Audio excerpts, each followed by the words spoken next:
Olá, estamos de volta com nossa série de estudos sobre a Epístola de Paulo aos Gálatas, nesta sequência de lições da Escola Sabatina deste terceiro trimestre de 2017, o Evangelho em Gálatas. Na semana passada, nós estudamos Gálatas capítulo 3, versículos 21 a 25, e estes versículos são fundamentais para que nós entendamos o propósito de Deus com sua lei, o porquê da revelação do Sinai, o porquê daquele regime, o porquê daquele sistema, não é? Que nós conhecemos como velha aliança. Vocês talvez se lembrem desse slide, não é? Deus deu a sua lei para revelar o pecado, condenar o pecador, a fim de conduzi-lo a Cristo. A lei exerceu um papel disciplinador. A lei foi um aio, um paidagogos, de maneira que, uma vez que a lei conduz o pecador a Cristo, exerce o seu papel e o leva a Cristo para que ele seja justificado pela fé, a lei deixa de discipliná-lo. Nós não estamos mais sob a lei, não estamos mais sob a condenação da lei, não estamos mais sob o papel disciplinar da lei. É importante observar que Paulo não está falando nada de obediência. Ele não está dizendo que nós estamos livres para transgredir a lei. Não é nada disto. Ele apenas está dizendo que, uma vez que a lei cumpre o seu papel de nos levar a Cristo, não é para que nós tenhamos fé em Jesus como nosso Salvador, a lei deixa de exercer o seu papel disciplinar, condenatório. Nesta semana nós vamos estudar Gálatas capítulo 3, versículo 26 até capítulo 4, versículo 11, onde Paulo vai desenvolver um pouco mais alguns dos conceitos que ele introduzira na passagem anterior ou nos versículos anteriores, não é? Começando com o versículo 26, então, ele diz: pois todos vós sois filhos de Deus mediante a fé em Cristo Jesus. A ideia é simples, não é? A lei cumpriu o seu papel disciplinar, como aio, revelou o pecado, condenou o pecador para conduzi-lo a Cristo. Uma vez que a lei nos conduz a Cristo, para que em Cristo ou por Cristo fôssemos justificados pela fé, então nós agora somos filhos de Deus, não é? Essa é a ideia. Nós fomos transformados em filhos de Deus, mediante a fé em Jesus Cristo. E nos versículos 27 e 28, o apóstolo Paulo desenvolve um pouco mais este conceito da divina filiação do crente por meio de uma metáfora batismal muito interessante, porque todos quantos fostes batizados em Cristo, de Cristo vos revestistes. É como se Cristo fosse agora a nossa nova identidade. Não somos mais considerados estranhos, não somos mais considerados pecadores, não é? Cristo é a nossa nova identidade, faz parte do nosso visual, por assim dizer, não é? De Sartre, diz ele, não pode haver judeu, nem grego, nem escravo, nem liberto, nem homem, nem mulher, porque todos vós sois um em Cristo Jesus. Paulo não está dizendo que quem é escravo deixa de ser escravo, quem é livre deixa de ser livre, quem é homem deixa de ser homem, quem é mulher deixa de ser mulher. Não é isso que ele está dizendo. Ele apenas está dizendo que todos nós somos um em Cristo Jesus. Há uma unidade, não é? O Evangelho nos torna parte de um mesmo corpo. Há uma unidade, porque todos somos filhos de Deus, independentemente de quem somos, servos, livres, homem, mulher, judeu, gentil, não é? Todos somos um em Cristo Jesus. Versículo 29, e se sois de Cristo, também sois descendentes de Abraão e herdeiros segundo a promessa. Os judaizantes diziam, se você quer ser descendente de Abraão, se você quer ter direito às promessas que Deus fizera a Abraão, você tem que se circuncidar, ter o sinal que Abraão teve, que era a circuncisão, e guardar a lei. Paulo está dizendo, não é isso que nos faz descendentes de Abraão. Descendentes de Abraão segundo a fé. É quando nós somos justificados pela fé em Cristo Jesus, assim como Abraão também creu e a justiça lhe foi imputada, ou aquilo lhe foi imputado como justiça. Nos versículos 4 a 5, o apóstolo Paulo desenvolve um pouco mais a metáfora do filho, ou dessa divina filiação do crente. E ele usa aqui o contraste entre um filho menor de idade e um escravo. É uma analogia interessante para ele nos ajudar a entender um pouco mais aquele período entre o Sinai e a cruz, o período da velha aliança, o período do regime da lei.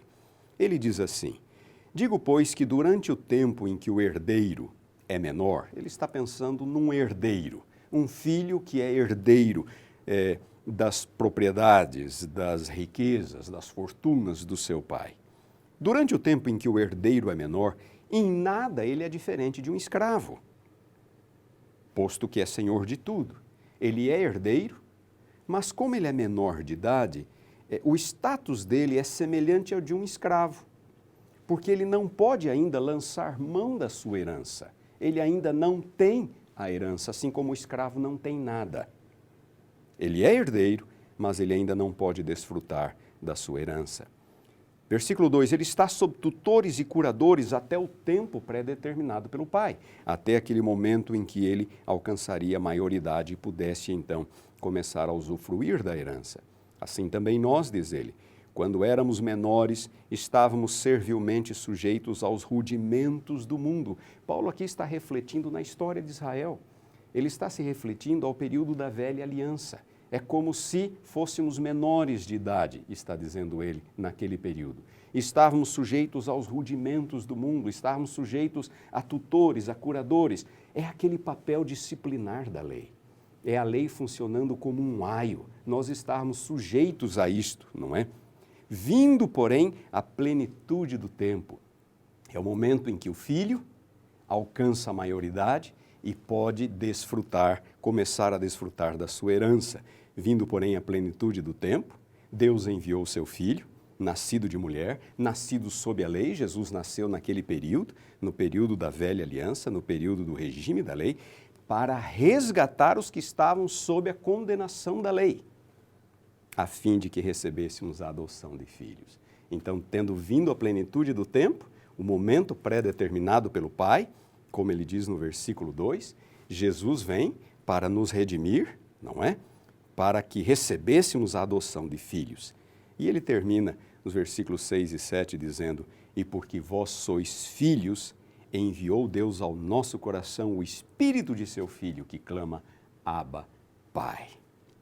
De sorte que já não és escravo, porém filho, e sendo filho, também herdeiro de Deus. Durante aquele período em que estávamos sob a tutela da lei, sob curadores, disciplinadores, não é? Papel da lei, papel disciplinar da lei, éramos menores de idade. Tínhamos uma herança, mas não poderíamos desfrutar dela, como um escravo que não tem nada. Na plenitude do tempo, no tempo pré-determinado pelo Pai, no tempo da maioridade, vem Jesus, nos torna filhos, nos perdoa, nos justifica, nos torna filhos. E se somos filhos, nós podemos nos dirigir agora a Deus como Pai. Vejam, esta linguagem de Paulo é uma linguagem extraordinária, é uma linguagem tremendamente terna, íntima, é sublime. Ele diz, porque se vós sois filhos, enviou Deus ao nosso coração o Espírito de seu Filho que clama, Abba, Pai. Abba é uma expressão aramaica que significa mais ou menos papai. É uma expressão carinhosa, uma expressão íntima, meiga, papai. É como se nós pudéssemos nos dirigir a Deus nestes termos, porque somos seus filhos a partir deste momento, por causa do que Cristo fez por nós na cruz. De sorte que já não és escravo, já não somos mais na mesma posição de um escravo, menor de idade, sem direito a nada. Porém, és filho, e sendo filho, também herdeiro por Deus. Esta é a condição do ser humano. E foi por isto que Deus deu sua lei naquele período, para conduzir-nos a Cristo. Nos versículos 8 a 11, o apóstolo Paulo tem uma crítica aos crentes gálatas. Outrora, porém, não conhecendo a Deus, servíeis a deuses que por natureza não o são. Paulo está recapitulando o período anterior à conversão dos crentes gálatas, em que eles eram pagãos. Mas agora que conheceis a Deus, ou antes, sendo conhecidos por Deus, Como estáis voltando outra vez aos rudimentos fracos e pobres, aos quais de novo quereis ainda escravizar-vos? Não é? Paulo compara o abandono do evangelho pela fé em Cristo, que estava ocorrendo pelos Gálatas, e o retorno deles às obras da lei como método de salvação, de aperfeiçoamento, diz ele no início do capítulo 3, não é? Eles estavam tentando se aperfeiçoar na carne.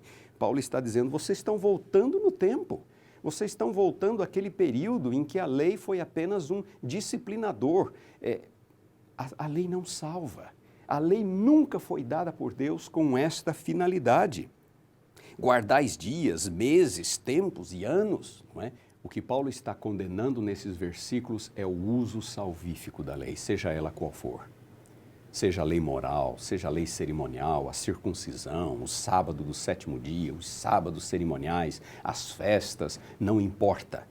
Quando nos aproximamos disso, com a intenção de melhorar nossa posição diante de Deus, esperando que isto nos aperfeiçoe, nos torne aptos para o céu, nós estamos cometendo um grande equívoco. É um retrocesso, diz Paulo, um enorme retrocesso. E é por isso que ele diz, receio de vós tenha eu trabalhado em vão para convosco, ao ele ensinar justificação pela fé em Cristo Jesus. Eles estavam jogando tudo por terra.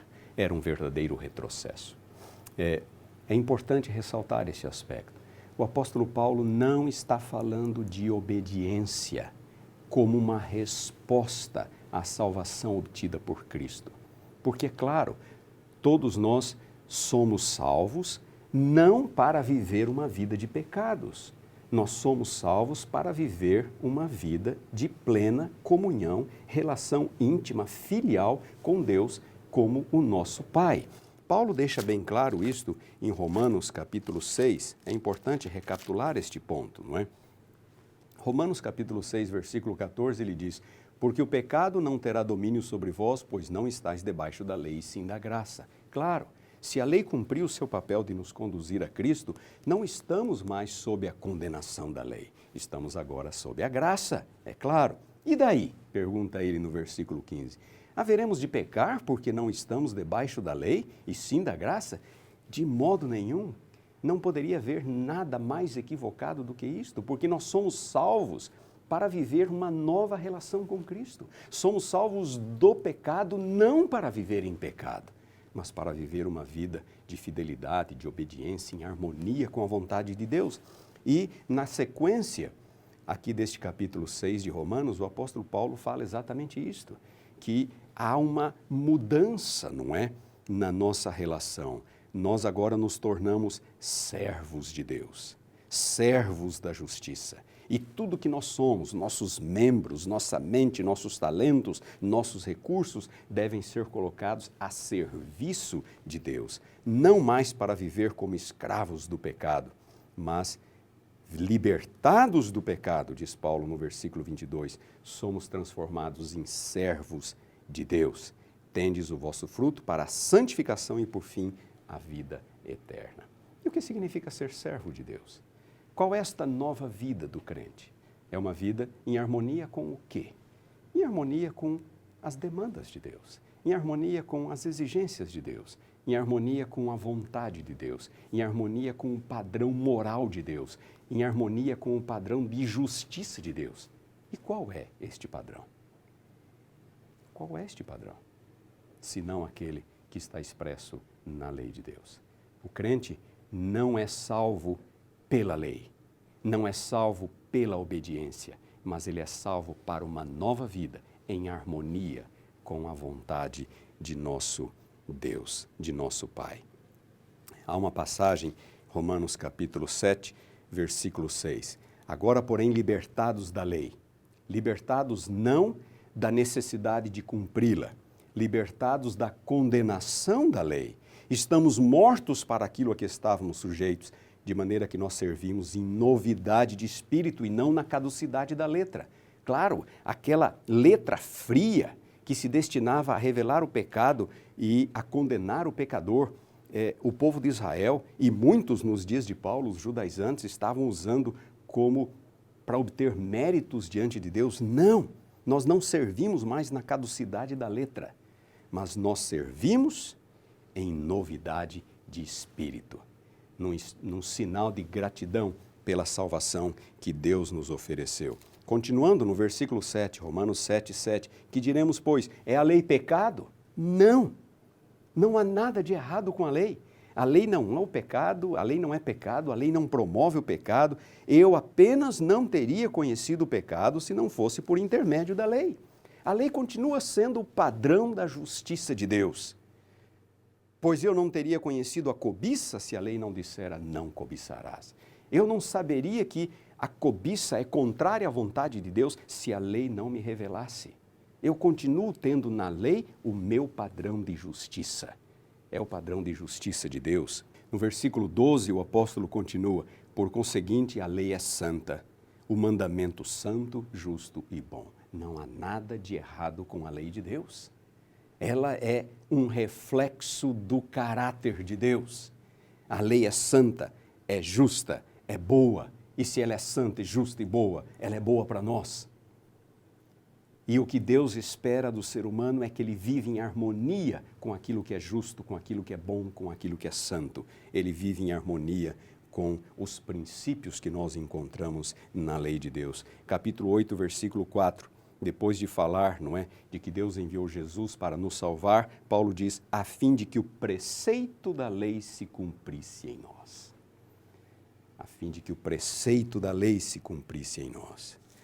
Em outras palavras, é correto dizer que Paulo ensina que a lei foi abolida? Não, Paulo não ensina que a lei foi abolida.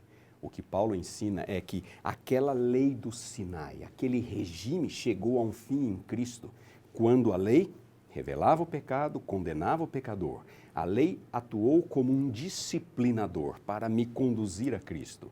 Então, uma vez que a lei me conduz a Cristo, eu não estou mais sob a lei em seu caráter de disciplinador.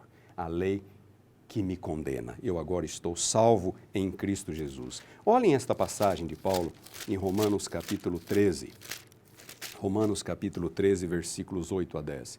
A ninguém fiqueis devendo coisa alguma, exceto o amor, com que vos ameis uns aos outros, pois quem ama o próximo tem cumprido a lei. A lei ainda precisa ser cumprida. E quando amamos genuinamente, nós cumprimos a lei. Por isso, diz Paulo, não adulterarás, não matarás, não furtarás, não cobiçarás. De onde Paulo tirou essas ideias? São mandamentos da lei de Deus, não é? Se há qualquer outro mandamento, é claro que há, são vários outros mandamentos, não é? Tudo nesta palavra se resume: amarás o teu próximo como a ti mesmo. Portanto, a lei ainda deve ser cumprida. Só que ela deve ser cumprida numa resposta de amor, de gratidão por aquilo que Deus fez por nós. Fomos transformados filhos de Deus. E agora nós vamos viver em harmonia com a vontade de Deus. O amor não pratica o mal contra o próximo, nem contra o próximo, muito menos contra Deus. De sorte que o cumprimento da lei é o amor. O verdadeiro cumprimento da lei se resume no amor. De maneira que nós obedecemos agora, porque estamos numa nova relação com Deus. Em 1 Timóteo, capítulo 1, versículos 8 a 10, o apóstolo Paulo diz outra coisa interessante. Ele diz que a lei é boa. A mesma coisa que ele já dissera em Romanos capítulo 7, versículo 12. A lei é boa, só que ela precisa ser usada de modo legítimo. Usar a lei de modo legítimo é simplesmente usá-la como o reflexo do caráter de Deus. E eu agora, como filho de Deus, pela atuação do Espírito, vou viver em harmonia com as demandas da lei. Usar a lei de modo ilegítimo é fazer o que os judaizantes faziam. E fazer o que, infelizmente, algumas pessoas de hoje ainda fazem, que é usar a lei para alcançar méritos diante de Deus. Isto não é legítimo, mas a lei é boa. E Deus espera, pela sua graça e pela atuação do Espírito, implantar no coração do crente, pouco a pouco, os princípios morais do seu próprio caráter, como refletidos na sua santa lei. Obrigado pela atenção Nos vemos na próxima semana.